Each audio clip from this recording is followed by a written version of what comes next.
Tonight, growing calls for answers in the death of Fort Hood soldier Private Ana Fernanda Basaldua Ruiz and allegations that she was sexually harassed on base before she died. This is a pain that we never experienced before. My family is like destroyed, to say the least. The 20-year-old joined the Army in 2021 in hopes of having a successful career in the military.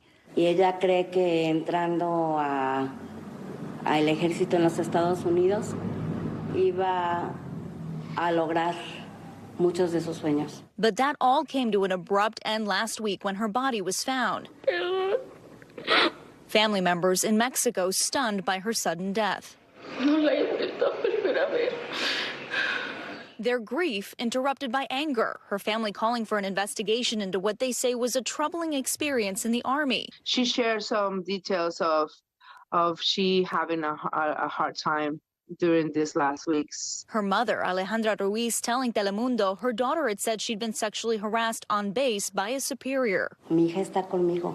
Mi hija no es un recuerdo.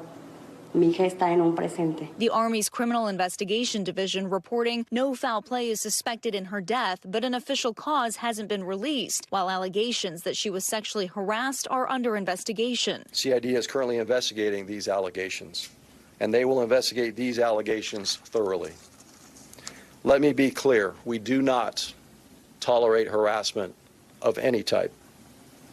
Harassment of any type is contrary to the Army values. The soldier's death once again spotlighting Fort Hood's handling of sexual harassment allegations. First drawing scrutiny after the murder of Army Specialist Vanessa Guillen, another Latina Fort Hood soldier who filed a similar report before she was brutally killed. Her death leading to the I Am Vanessa Guillen Act in 2021, a law criminalizing sexual harassment under the Uniform Code of Military Justice. At least 14 leaders from Fort Hood were relieved of duty or suspended from their positions following the case. A report issued by RAND, a federally funded research group, found that Army women at Fort Hood, Fort Bliss, and several other bases face total sexual assault risk that is higher than the risk faced by the average woman in the Army. And unfortunately, I think that there's been a culture that's been allowed to fester of allowing men to try to take advantage and harass women that are in the military. Do you think anything changed after Vanessa Guillen's case? The Vanessa Guillen Act was passed,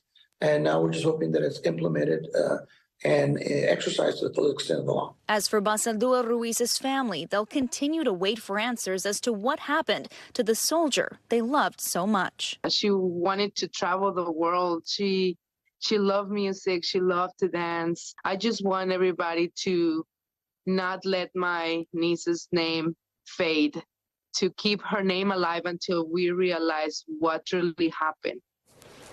And Valerie Castro joins us now. Valerie, you listened to that civil rights group you spoke with. You listened to the family. It seems like a lot of people are saying, hey, maybe there should be some sort of outside independent investigation. Could that happen here? Allison Lulac, the group that you heard from in that case, says they want the FBI to jump on this case and sort out exactly how she died. But they also say more needs to be done to change the culture at Fort Hood surrounding sexual harassment. They say there was some awareness that came out as a result of the Vanessa Guillen case 3 years ago, but they say clearly there is more work that needs to be done. Thanks for watching our YouTube channel. Follow today's top stories and breaking news by downloading the NBC News app.